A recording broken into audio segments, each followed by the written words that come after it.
There's no right or wrong in the writing. And I think that's what's most important. People come into it being like, what if I say the wrong thing? What if I write the wrong thing? And that's not possible because you're writing from your heart and you're writing your own experience and you're being held lovingly for that. Welcome to the Red Thread, Fertility, Healing, and the Embodied Journey. I'm your host, Shreyasi Broadhecker. This podcast was created for women who are walking a medically assisted fertility journey, such as IVF or IUI, and feeling like there has to be more than just getting through it. More support, more understanding, and a deeper way of staying connected to yourself along the way. Here we explore the emotional, physical, and spiritual layers of this experience through honest conversation, shared stories, and insights to help you feel held on an isolating path. Wherever you find yourself right now, whether things feel uncertain, overwhelming, or heavy, you don't have to carry it on your own. This is the Red Thread, a space where you can slow down, feel what's here, and gently find your way back to yourself. So welcome, Rebecca, to the Red Thread podcast. So I'm really excited to have you here today, and we wanted to chat a bit about how creative writing and just writing in general can support you on your IVF, IUI journey. Wanted to start with introducing Rebecca. So Rebecca is a published author and poet. She's had numerous publications, including 2 books of poetry, including Where the Sand Meets the Ocean, as well as Women Born in Fire, Burning with Grace, and Other Lessons. Rebecca has also created spaces to support women who are wanting to find their own voice and to explore writing through both the Writer's Room, which is a mentorship program in a group setting, as well as a one-to-one mentorship for women called the Writer's Dream one-to-one mentorship. And I'm really excited to have you here today because of our experiences together. And thank you for being here, Rebecca. How are you feeling being on this podcast today? Thank you, Shreyasi. That was a really nice introduction. I'm feeling really great. It's nice to be here. And honestly, I enjoy talking about this stuff so much. You and I, as you know, we've talked about this stuff so much for so long. And, you know, when you first kind of approached me to see if I wanted to be on the podcast, I was like, yeah, this is just like we just have these chats all the time anyway. So why not put it on a podcast, you know? Thank you. So, yeah, for those listening, Rebecca has actually, our paths crossed when I joined her Writer's Room, and it transformed my life because I always wanted to write. I always wrote kind of on my own in my room, and I never shared it with anyone. And then I think it just felt like the right time, and you create such a supportive space where it doesn't feel as intimidating to come in. And I think after meeting you and being in your Writer's Room and starting to just create words on paper, but I think more importantly, sharing it in a safe space with you and other women, and realizing, you know, this doesn't feel so strange. Actually, working with Rebecca allowed me to then feel confident and ready to create writing for the world. And so Rebecca has helped me create a book of poetry called Heartfelt. She's also helped in a collaboration for the Trusting Spirit Horse Medicine Deck and Guidebook. She helped edit that. And now we're working on a special project together, which is a mindful self-compassion journal to help you with the ups and downs on your medical fertility journey. So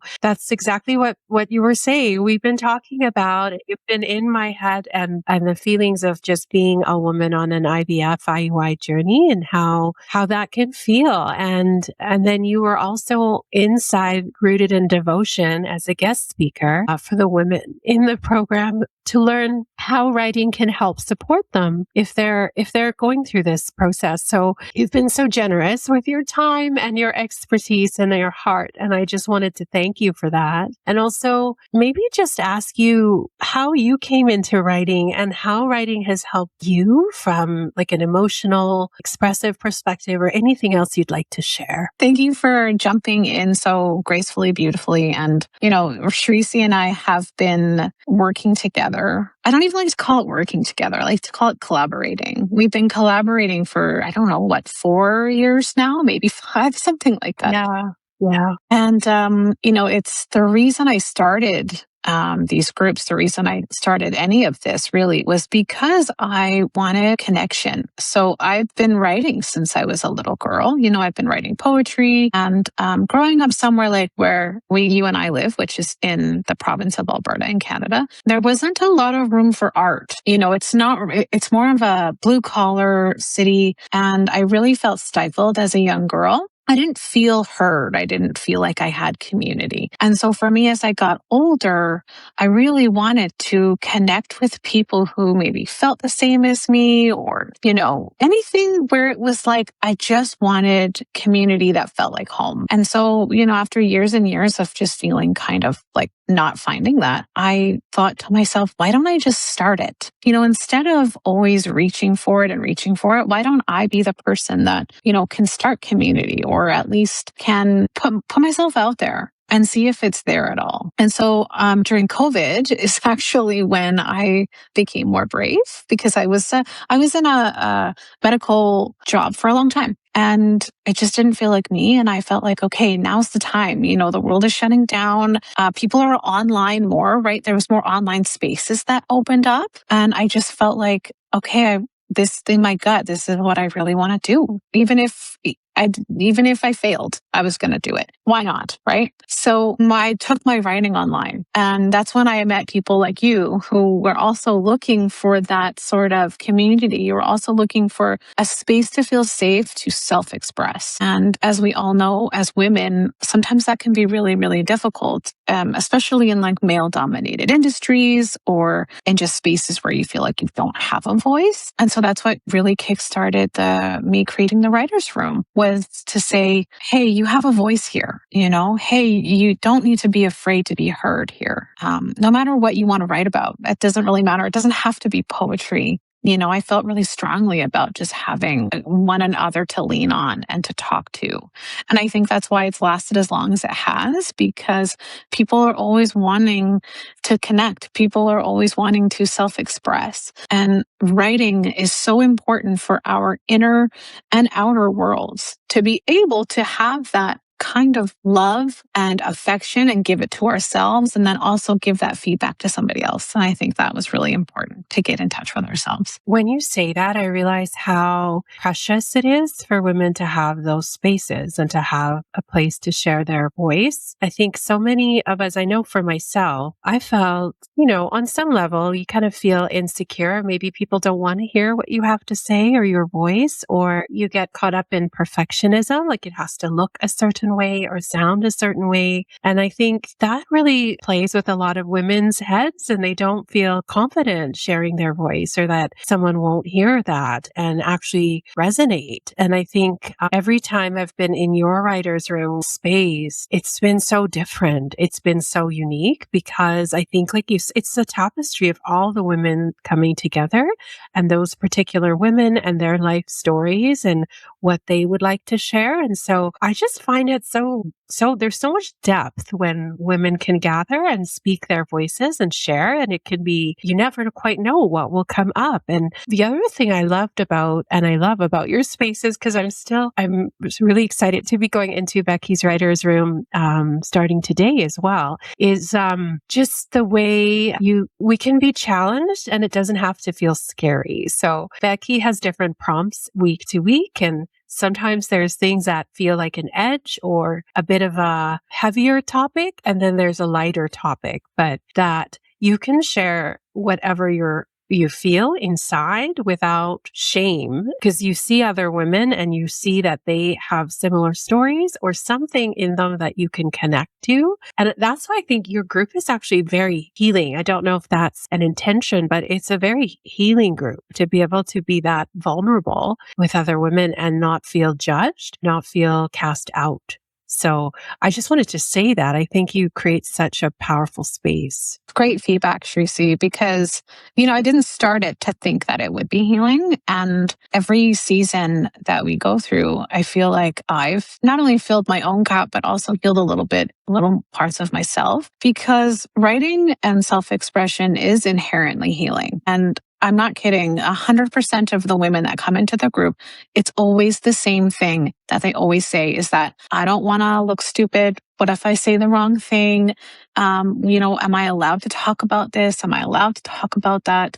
There's a lot of like you said, shame. There's a lot of lack of being able to self-express anywhere else. And so it's very oppressed, and you can see the desire there. You can see that women are like, I want to come in here and I want to write, and I want to write poetry, or I want to write a short story, and I think you've probably been able to see it too. The confidence level of when someone starts the program towards the end of the program is always so different, because we've allowed for this safe space and we've allowed for trust. And when you're dealing with women who may be going through anything, anywhere from trauma to, feeling like they're not heard or alone, or that their own experience isn't something anybody else would understand. You're dealing with a lot of different emotions at one time.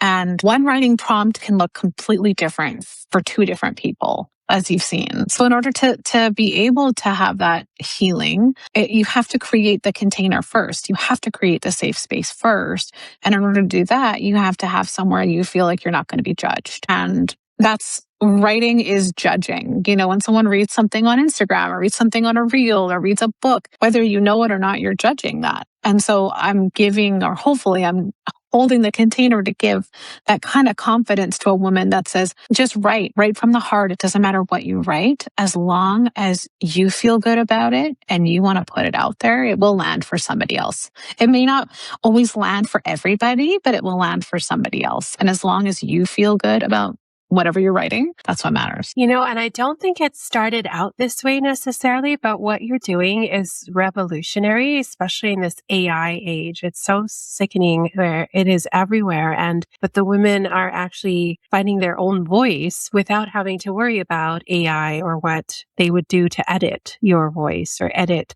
your words and your emotions, which is kind of a sad comment, but I think it's also even more powerful these days because of that. So, and just women not even feeling like we don't need to censor or edit. We can just be, and then just go from there. I was thinking, for someone who's curious about writing and doesn't know where to start, what would you recommend, especially maybe for women who are dealing with some of the grief or the joy or the apprehensions of trying to get pregnant, trying to become mamas and not getting there yet? And if writing could help them, how would you recommend they start? It's definitely one of my favorite topics, but also one of the most fragile, because I think women on this journey are already at a point where there's a lot of mixed emotions. There's a lot of fear. There's a lot of anxiety. And even just to write for yourself, what I would actually recommend is just writing in a journal, maybe once or twice a week. And it doesn't have to look a certain way. It could just be one sentence to start, because when you start, it opens up a whole world, especially women who they're like, okay, I've got a pen and a paper, and now what do I write? And so I always just say, write, one sentence. It could be, I had a Big Mac today. It could be, I feel crummy. It could be, I saw a butterfly. It really doesn't matter, but you're opening yourself up to expressing yourself in a way that you're not used to. And that can be really scary. It can feel really vulnerable to put your feelings down on paper. And when you're dealing already with all the emotions that come along with this, the doctor's appointments and just the anxiety of, will it ever happen for me? Or, maybe you have a loss or grief that you've experienced and you don't want to go there because it's too sad and it's too scary. But if you are willing, I feel like putting something down on paper every day or twice a week is going to be helpful. Even I feel sad, or I wish I had my baby. Whatever that looks like for somebody. It doesn't have to be anything. And I think this is where we get caught up with writing, is we just think we have to sound like somebody else. And nobody wants you to sound like, we want you to sound like you. We want you to feel good in your body and feel good about the journey. And we also know the reality is there's going to be hard days. And so the journaling, I feel, is going to open you up to be able to express those hard days a lot better and deal with them a lot better. I love that. And then I think what I realized was when you were in the rooted in devotion space and we started to kind of talk there, one of the things you did is shared prompts with the women. And I know afterward in their feedback to you, but also out in the weeks to follow, some women were saying they never really put their thoughts or feelings to paper. And there was something about writing that helped them to make sense of what they were experiencing, make it more of a coherent sort of narrative or story. And then even just writing it was a way to release what they were kind of, what was swimming around inside. And so what they said, I know in feedback, was they never realized they had these feelings or these thoughts until they started to write, and they were surprised. And so it just makes me think how that process of putting what you're feeling on paper, and it just sort of it taps into things you didn't even know you were feeling. So I just find that so interesting that a journal prompt can bring so much up. And I wonder with you and prompts in general, do you find prompts are also a way that we can kind of start exploring writing if we're not sure where to start? Definitely. If you're having just the mental freeze of even knowing what to write or what to say, yes, it definitely helps in order to be able to hear somebody ask a question that maybe you haven't even thought about yourself, or maybe you've thought about, and this just gives you the permission to go there. I think oftentimes we don't allow ourselves to go to that space. It's just that edge is just a little too scary. It's just a little too sharp. And so when somebody else asks it, it's almost like saying, it's okay. It's okay to feel whatever the answer is here, it's okay to feel this way. And so having prompts, gentle prompts, or even prompts that kind of push you is very, very helpful. And like you said, in the workshop that I did, it was helpful to a lot of the ladies because I think it pulls something out of you that you're not necessarily either ready for or thought about. And sometimes that can be a good or a bad thing. And if you feel like it's too much, if you feel like you just can't go there because you don't want to break down and you're not ready for that, you need to process, that's also okay. The great thing about writing for you make the decision when to start and stop. You make the decision of what's too much and what's too little. And I think that's part of the process of writing is thinking, okay, you know what? This doesn't feel good for me. I'm not enjoying this. So maybe I won't do it this week, or maybe I'll switch it up. Or I'm loving this. This makes me feel free. This makes me feel heard and seen, and it's okay to experience all of it. And I think that's part of it with your program is a lot of the women don't know what is okay to feel and what is not okay to feel, That's so true. I think there's so much judgment, internal judgment. I don't know if it's conscious or not, but yeah, I don't know what it is. I think just like going along this journey and maybe feelings of inadequacy or feelings of grief or frustration can really surface. And I like what you said. You don't have to wade through all of it at once. You can pace yourself. You don't have to, if it doesn't feel like the right time, and trusting that without having to override, because we tend to override discomfort if we have to. For example, you're in a test or procedure and it doesn't feel good. A lot of women will just numb out or override just to get through it. But we don't have to do that in other places in our life, including when we're writing. And I think that's a good reminder, because I think there's a fear that if you start, you'll just fall apart or things will overwhelm and you'll never be able to get back to a steady place. But when you say it that way, you don't have to write some days. It's only if you really feel called to. And then the other part, I know I was talking to Caroline, who's a psychologist colleague of mine and friend, and who does fertility support work. And she said, one of the things that's really hard to connect into is, yes, there's grief, but also how has this journey changed you, or what have you learned from this? And I think maybe writing for oneself without having to share it just gives you the time and space to explore that, because we don't always understand the impact of our life experiences when we're living it. And maybe writing allows you to kind of take stock of those things.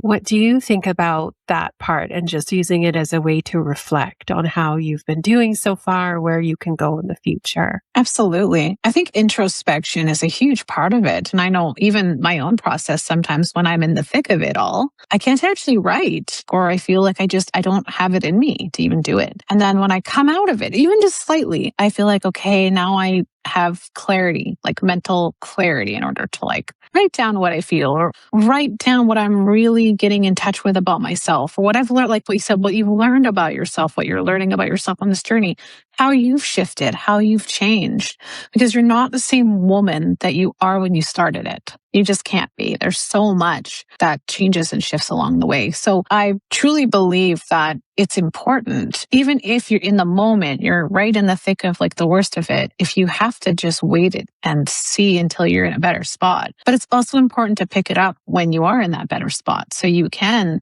express, so you can write down your feelings, so you can get down these emotions and then think, oh, I feel so much better. Sometimes it's just about getting it all on a page and just feeling it leave your body, I think is also really important. And sometimes it's okay to say, not now. Like I might break down and I can't afford to do that. Or you can say, I might break down and that's what I need, And I think the writing process is actually a really good way to be able to learn self-trust, because there's no one that you can trust more than yourself on this journey. You have doctors and physicians and partners and loved ones, but really it's you, right? It's your body, it's your spirit, it's your mind, it's your heart. And so ultimately you have to have the relationship with yourself to carry you through. And writing and journaling and sitting in the fire is really going to help you with that. Let's take a pause from the episode for a moment, as I'd love to share a few resources with you. If you're moving through your medically assisted fertility journey and feeling overwhelmed or disconnected, I've created a library of guided meditations and somatic practices to help you feel more grounded, regulated, and supported in your body. This is the Red Thread Library. If this feels supportive for you, you can explore more about the Red Thread Library at my website, www.shreysibrodecker.com. And now let's come back to the conversation. It also reminds me of how you did a workshop last year at the Wild Roses Festival, which is a women's festival held annually here in Alberta. And so Rebecca offered a writing workshop around grief. And I was so moved by it. But what also struck me is you feel it in layers. So maybe there was something that surfaced during your workshop, but then a few weeks later, a few months later, you make other connections. And I'm just curious, what made you kind of feel this connection of writing to tend to grief? Yeah, grief is universal. We're alone in our grief, but we're not, because we all feel it, right? And I think what I was being called to hold space for was, there's a lot of grief going on in our world of what used to be. And this ties into all kinds of grief. It's not just about globally, it's also about grief personally and grief intimately, like the loss of a loved one, or even the loss of a place or a relationship, or loss of self, or, we constantly go through grief throughout our lives. And I was being called to sort of hold that for people, because I think it's important. I don't think we get enough of that. I think a lot of the time with loss or grief, we're just expected to move on quickly because the world doesn't stop, right? And so when you're tending to people, when you're holding this, you really do see them allow themselves to go there where they haven't gone before. And like you said, sometimes it's in the moment. We've had a few ladies who, as they're writing, let it all spill out. And sometimes it's a week, 2 weeks, a few months later, where they've had the time to process. And maybe they've continued their writing journey since the workshop. And they're like, I really like how this feels. And it helped them get those emotions out. But either way, it really doesn't matter if it happens right away or if it happens later on.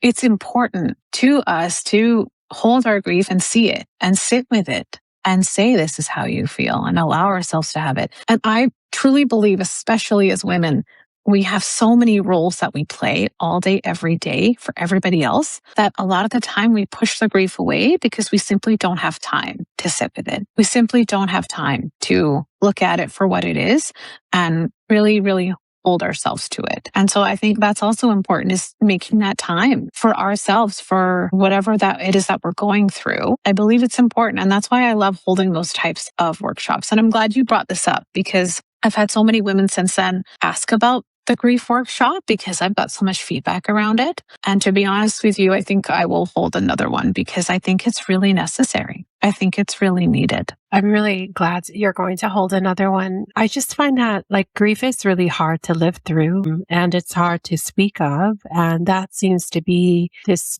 thread that weaves through a lot of these spaces of fertility support spaces. And I know sometimes women, it's so interesting. And I think writing on your own or privately might take this out of the equation, but sometimes women, they don't know if their grief is as big of a grief as the grief of the woman next to her or that other woman in the room. And it's really bittersweet, but just this notion of, well, I've had this many losses. This lady has had an incredibly vaster number of losses. So can I even speak about my grief? And it's sort of sometimes comes up in group spaces and whose grief is more legitimate. And I think there are ways to kind of manage that in a group setting. But I also think when you're writing, you don't have to worry about comparing yourself to other people. You don't have to, that inner voice that tells you your grief isn't valid or your grief isn't good enough or something, whatever it wants to say isn't there. And it gets a little simpler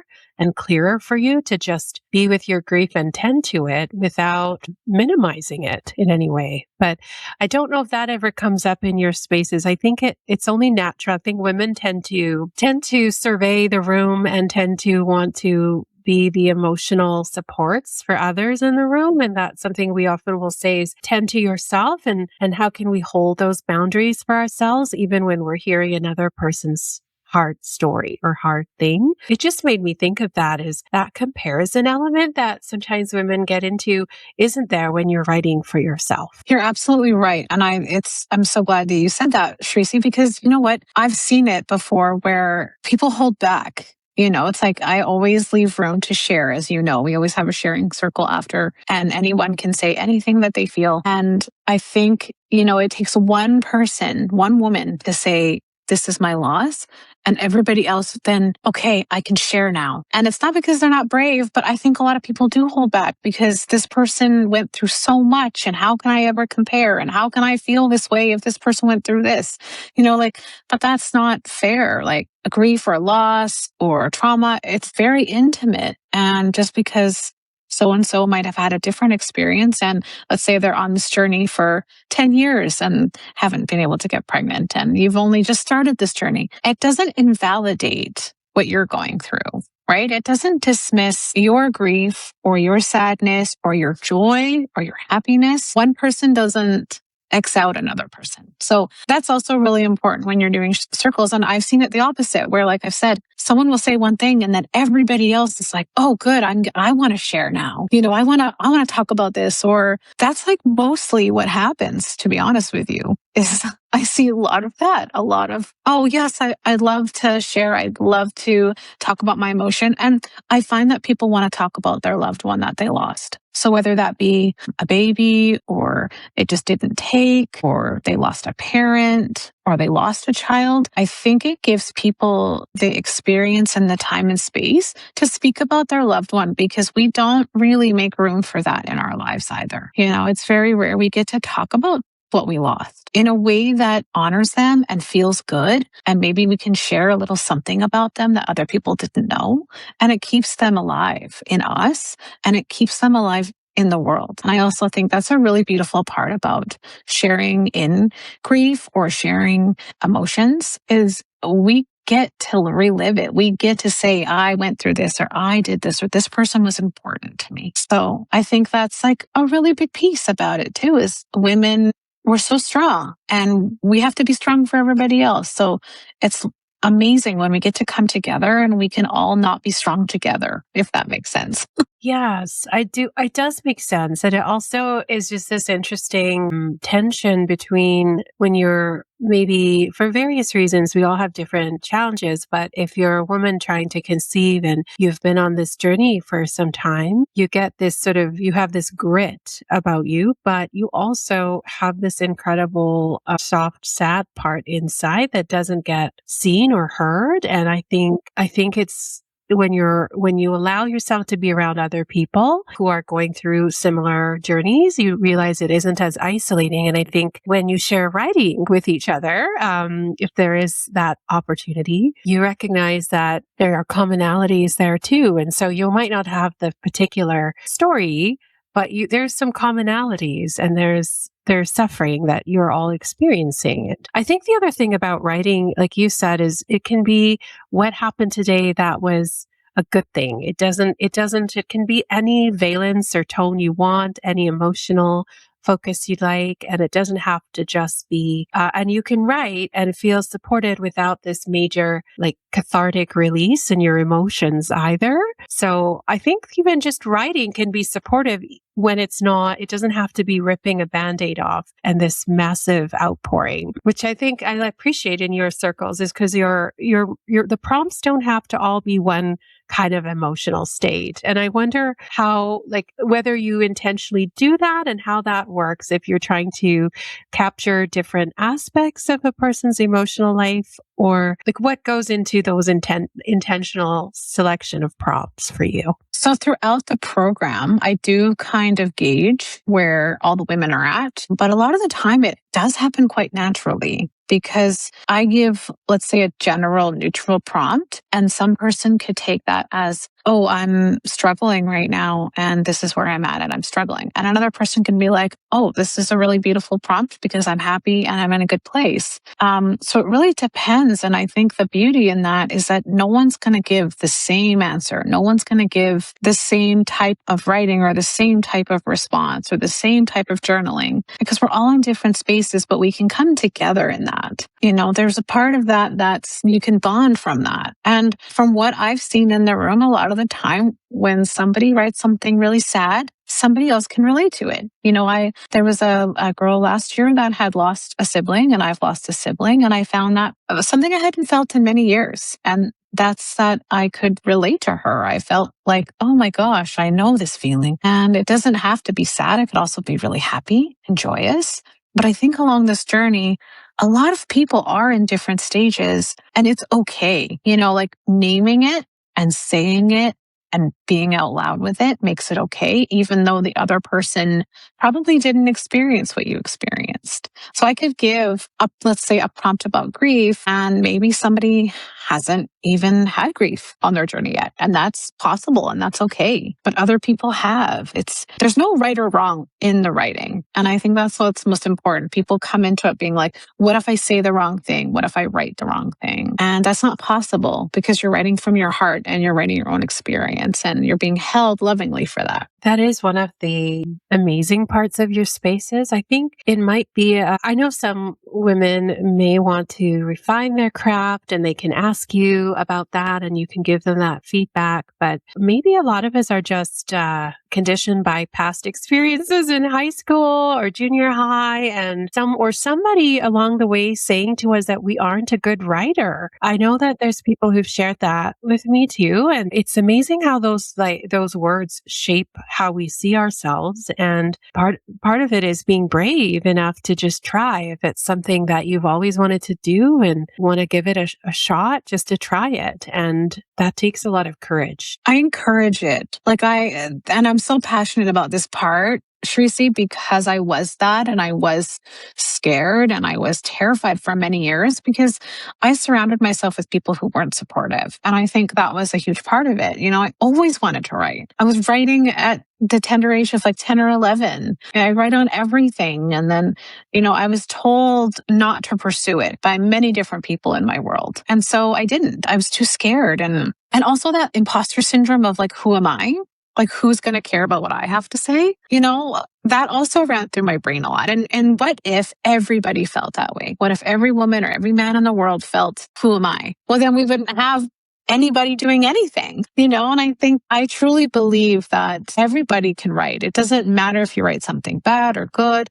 It matters if you write from the heart. And it's not always about what it means to somebody else. It can also just mean what it means to you. That's a big piece of it too. And I think you said once, and I practice that too, is if you do write and you love to share your work with other people, you don't have to share everything. You can write for yourself, you can write for loved ones or people important to you, and you don't have to share everything with the world. So you get to decide how visible you want to be. Of course, discernment matters, but sometimes just giving yourself permission to write just for yourself can bring the most vulnerable or raw parts out, and you don't feel like you have to show this to anybody else, and it feels safer. Absolutely. Writing is, first of all, it's private. Like from the get-go, if you feel like you want to put something from mouth to paper or mouth to laptop or whatever, or heart and brain, and it feels right for you, that's great. If you feel like, I want to put this out to the world and somebody will need to hear it, then you're probably right. Somebody does need to hear your message. But if you also feel like this is just for me, that's more than okay. In fact, I think I have said this in multiple groups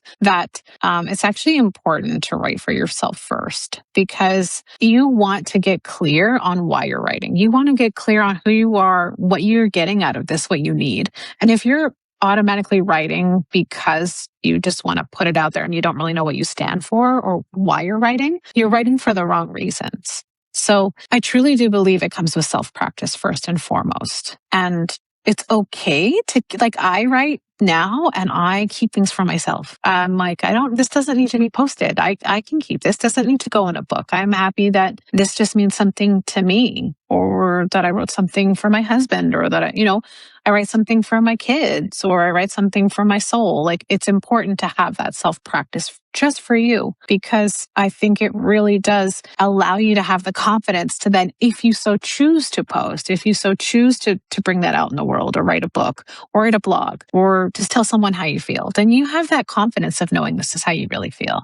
As you were talking, I was also thinking how there's so much self-growth you have to go through, or even just the sense of that you're legitimate. Your voice is legitimate, your experience is legitimate, and it matters. Even if you don't have a bestseller, or people aren't doing this or that, it matters that you're legitimate and what you're going through is valid. And I often like to find blogs or accounts of women who are going through fertility or infertility and learn their stories. And I love hearing those stories. And I think that's one of the reasons I wanted to create this podcast as well, is hopefully have women share their stories of their journey if they feel comfortable doing so. And I just think that there are so many stories that are being hidden or that are in silence, and it just feels special to create a space where they can be shared. Absolutely. I think too, knowing that you're not alone in something, I think there's a reason why podcasts like yours exists, or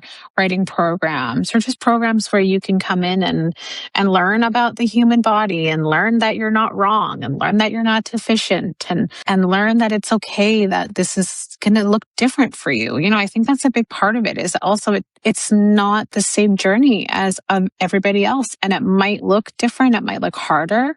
It might feel like, why is everyone else around me having it so naturally? And then I have to work at it, or I can't get there myself. There are biological stressors to that, I can't do what I'm supposed to do. Right. And I think every woman has felt that. I know I have felt that on my own journey, is my body's not doing what it's supposed to.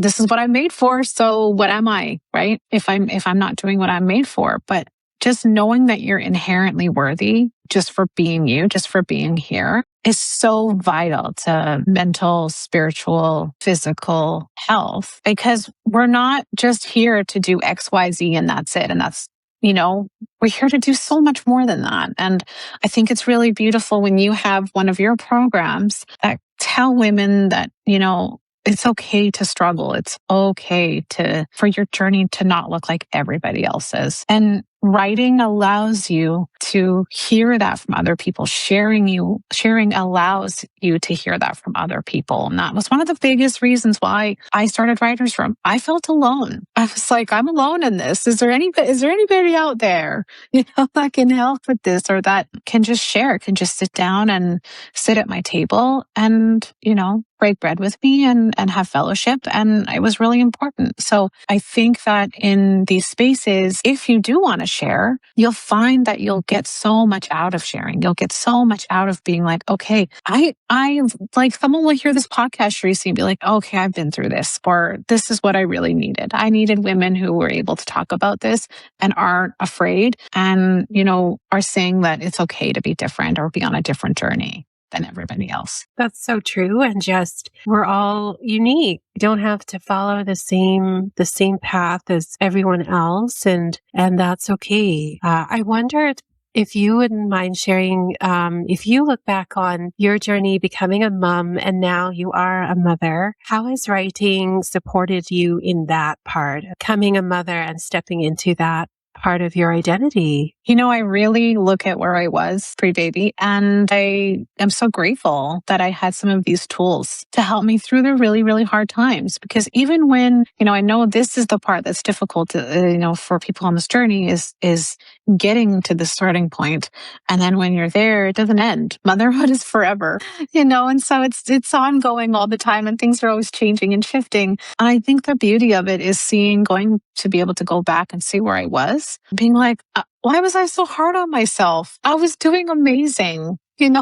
We are really just amazing humans. And it's humbling actually to go back or to even right now to think, oh, I'm a good person. I'm a good mom. I've done amazing things. And I also had my own loss. I had my own grief that I went through, as you know, and that the writing aspect of it, the sharing really helped me. Like, that doesn't mean that sharing will help everybody, but the amount of feedback I got once I started talking about my loss was huge. People that I hadn't spoken to in 20 years were reaching out to me saying, this happened to me too. This was my journey. Thank you for voicing it, because no one really talks about it. And so I just think it makes it okay just to be human and exist in this world and have things that happen that are out of your control, because we can't control this. And so writing really helped and sharing really helped, because then I got feedback from other people. And then I was like, okay, I'm not wrong in this. I feel better, So it's a cycle of being able to lift each other up in like the hardest, darkest moments and say, it's okay. We got you. We're here with you and you're not alone. That's really beautiful. I think we forget how powerful writing can be, and you can start anywhere you want and just go with it and see how it unfolds for you. And I do think, though, just having spoken to other people who've been in your programs, it makes a difference when you're not alone, and writing in silence or on your own and having community is so helpful. So I'm wondering, Becky, if there's people listening to this podcast and wanting to learn more about how they can start writing or putting their experiences into words on paper or connecting to a supportive writing space, how can they get to know what you're doing? And how can they partner or collaborate with you? Yeah, great question. So oftentimes, like when I'm feeling like I need to have my own space to write, a lot of the times I go looking for, other communities and places where I can also write. And I think a really great space for that is something like the Writers Room. Because I think I tell you every season, I do this because it also fills my cup. I don't just facilitate because, it's part of what I do. It's part of my job. I also just am very passionate about it and I love it. And it's a space I get to go to write as well and to get feedback from my writing or, just connect with you ladies. And it's so cup filling. So if anybody is interested in the Writers Room, which is the women's program, I do have links on Instagram, Facebook, and my website. And you can sign up there. So right now we are doing a 5-week program. Normally it's 12 weeks. So normally when I do a writer's room, it's for 3 months, which might seem like a really big commitment. But Tracy, you know why? We go through a lot of different things in those 3 months. It's a real journey. And it's honestly lovely to look forward to every week, seeing the same group of women and connecting with them. It feels like something you said, cup filling. So it does go by fast anyway. Yeah. It does. And I find that some people are like, oh, 12 weeks, that's a lot. But once you're in it, then you kind of understand why. And it feels like no time has passed. Like when you're at the end of it, I'm like, wow, the end of the season. But this season, if you're interested, we are doing a quick 5-week season just because of time constraints and things get busy in the summer. And so I still wanted to offer something to anybody who was feeling like they wanted to write, they didn't know where to start, they're looking to get in touch with themselves or make connections through sisterhood. This is a really good space for it. And we are starting tonight. However, I'm letting anybody kind of come in whenever they would like, even if it's just the last couple of weeks. And that's just to meet people, have some prompts, and really do be able to get in touch with yourself and express. So if that's something you're interested in, I do offer that. And I also offer one-on-one mentorship as well. And that's if you're interested in writing something like your own book. Shreyasi and I have done a poetry book, could do a book of short stories, journals, anything that you kind of feel you're being called to do and have no idea where to start. I think that's like the basis of it. Like, let's say you already have the book written or you started a manuscript and you're like, what am I doing with this? I don't know. That's where I come in and I can help. Because I think a lot of people stopped their journeys there simply because it becomes too overwhelming. Like, how do we get from A to B? How do I get published? How do I start this journey? How do I put together a manuscript? I can help with the one-on-one mentorship. So that's a 3-month program to start. Usually it goes from 3 to 6 months, just depends on the project. So that's another way you can work with me as well. And if, depending when this is released, if the women listening to this podcast want to work with you, are you taking a bit of a break over the summer and resuming in the fall with the Writer's Room? Yes, great question. So I always do a fall Writer's Room program. That's always my favorite one. And we do start in September. So it goes September, October, November. So I break for the summer simply because it is hard to get people to commit to there's lots of things going on in the summer with kids and partners and vacations and all the things. So I don't normally offer one in the summer for that reason. However, if there was enough want for it, I definitely would. So something else to keep in mind maybe for next year, if other women are saying, yeah, I want it. I want it all the time. One of my old clients was like, why don't you just do it all year, like forever and ever? Yeah. And I think a lot of people would like to do that, but putting the feelers out there, and if there's enough people who want to and feel like they just want to continue on, then that's also something I would consider. So if you don't want to do this next 5-week program, I am starting a 12-week program in September. Wonderful. And I just wanted to thank you for being here so deeply, Rebecca. And I do feel from knowing you and from our work together and then being on my own journey, writing is really medicine in itself. And it isn't something you just have to do now. You can do it for the rest of your life and through the seasons of motherhood and with time going by. And so I'm grateful that you came on today, and I appreciate your presence, and just wanted to thank you for being here. Thank you, Shreyasi. And thank you for your medicine that you always have out to the world. It's so wonderful, and we're so lucky to have you. Thank you, Becky.